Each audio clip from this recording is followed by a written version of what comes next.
La fatigue de SOPK, du coup, va entraîner une crise de Verneuil. Donc à chaque fois que j'ai mes règles, j'ai une crise de Verneuil. Et en plus, le stress engendré par Verneuil n'arrange pas non plus mon SOPK. Pour moi, je suis une balle de ping-pong entre les deux.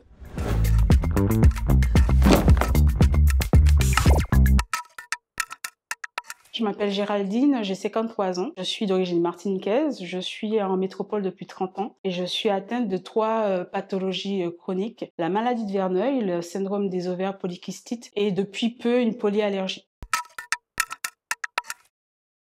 La maladie de Verneuil se manifeste par des abcès au début. Donc j'ai toujours eu, jeune adolescente, des abcès, mais mon médecin généraliste ne s'inquiétait pas plus que ça. J'ai eu un surdosage de médicaments, donc une erreur médicale, qui a fait que j'ai eu un dérèglement hormonal. 1 an après, j'ai eu donc ma première poussée, on appelle ça comme ça, les crises de la maladie de Verneuil. Et donc j'ai eu des gros abcès qui avaient du mal à cicatriser. Donc c'était ma première poussée, j'avais 32-33 ans. Au début, mon médecin généraliste m'a juste donné des crèmes antibiotiques, c'est tout, mais ça passait pas. Donc je suis allée voir un dermatologue, une première dermatologue qui m'a dit que en fait c'était un problème d'hygiène. Donc c'était vraiment un choc pour moi parce que étant antillaise, je dois prendre 2-3 douches dans la journée. Donc c'était vraiment, je suis ressortie en pleurs parce que je comprenais pas. J'ai eu le réflexe d'aller voir un deuxième dermatologue qui lui tout de suite au bout de 5 minutes m'a dit que c'était la maladie de Verneuil,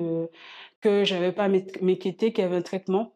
En tout cas pour les symptômes. Par contre, lui, il partait à la retraite, donc il n'a pas pu me suivre, mais mon médecin généraliste m'a suivi, lui ne connaissait pas du tout. Mais j'ai pu affronter les crises avec mon médecin généraliste. Donc je garde en mémoire la première dermatologue qui m'a vraiment...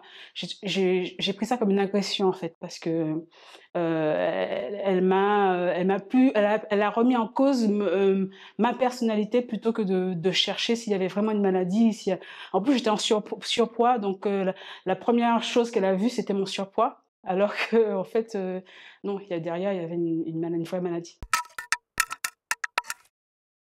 C'est pas une cause, mais par contre, c'est une comorbidité, donc un cofacteur. Et donc du coup, pour moi, je me représente souvent être une balle de ping-pong entre SOPK et Verneuil. Pourquoi? Parce que Verneuil se déclenche avec le stress, mais aussi avec le dérèglement hormonal. Or, SOPK, c'est un dérèglement hormonal. Donc j'essaie à tout prix de penser aux deux maladies. Alors c'est très inégal parce que la maladie en fait, elle est variable au niveau des symptômes dans le temps et même dans l'intensité. On peut me voir, très bien, où j'ai pas de poussée, où ça va, mais par contre je peux avoir une énorme poussée, que personne ne voit, douloureuse et en plus qui dure dans le temps. Donc la plus grosse poussée que j'ai eue, c'était donc, 1 mois avec des grosses plaques d'abcès qui ne cicatrisaient pas.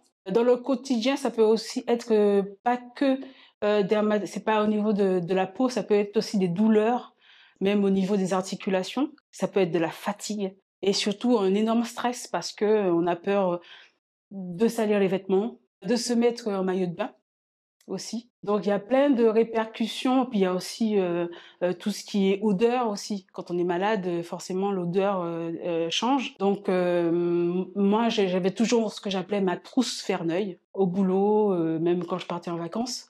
Et la trousse Verneuil, c'était des pansements, tout pour soigner et surtout du parfum, des lingettes.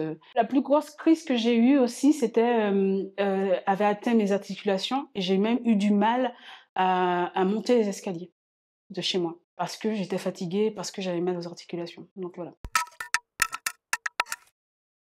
J'en parle très, très peu. Je sais que bon, mes proches le savent, enfin mon fils et mon mari surtout. Ma famille, ils veulent pas plus savoir. Enfin, ils savent que je suis malade, mais voilà, ça s'arrête là. Et mes collègues, j'en parle que quand vraiment j'ai un problème. Ça m'est arrivé, d'avoir un traitement très, très fort d'antibiotiques qui m'avait complètement j'étais complètement dans un nuage, donc du coup, j'ai dû le dire à mes collègues en disant: «Mais là, je suis sous traitement et ça va pas du tout et je réagis pas comme il faut». Donc là, je l'ai expliqué. J'aime pas le dire parce que souvent, la personne a le réflexe d'aller regarder sur internet et les images sont pas très jolies. Pour moi, c'est pas moi. C'est pas ma maladie et pourtant ça existe, hein, sur le groupe Facebook, il y a des témoignages, je sais que ça existe. Mais j'en ai un peu peur et en plus, pour moi, c'est pas ce que je vis. La maladie est pas belle, mais pour l'instant, je suis pas à ce stade. Je dis juste que j'ai une maladie chronique, que j'ai un traitement, mais j'aime pas dire le nom parce que, souvent, j'ai l'impression d'être réduite à ça. Un soutien. Au niveau de mon mari et mon fils, oui, bien sûr. Les autres personnes, j'ai l'impression qu'ils comprennent pas la maladie. Parce que pour eux, c'est que des abcès. Donc c'est pas, voilà, ça s'arrête à là. Après, tout l'handicap qui va avec, pour l'instant, je j'ai pas eu de retour, j'ai pas eu de questions, voilà.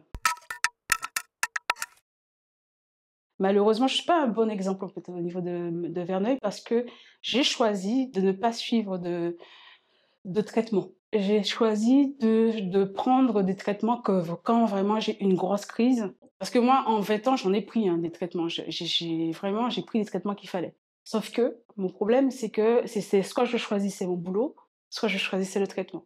Parce que le traitement, au niveau de mon boulot, au niveau de ma concentration, ça n'allait pas. Donc j'ai fait un choix, mais je sais que ça ne va pas à tout le monde, hein, et que je sais que j'ai de la chance parce que j'ai pas de grosses poussées. Donc c'est une chance de ma part. Mais en même temps, j'ai 53 ans. Peut-être qu'en vieillissant, j'ai moins de crises, je ne sais pas. Pour l'instant, j'attends de voir un dermatologue, qui puisse me renseigner. J'aurais aimé qu'on parle un peu plus de la maladie. Bien sûr, je vois de l'information passer sur les réseaux, de temps en temps, mais je sais que, il y a beaucoup de personnes qui ne connaissent pas la maladie, alors qu'il y a quand même 600 000 malades en France. Je pense on n'est pas représenté vraiment dans les médias. Donc c'est ça mon coup de gueule, je dirais.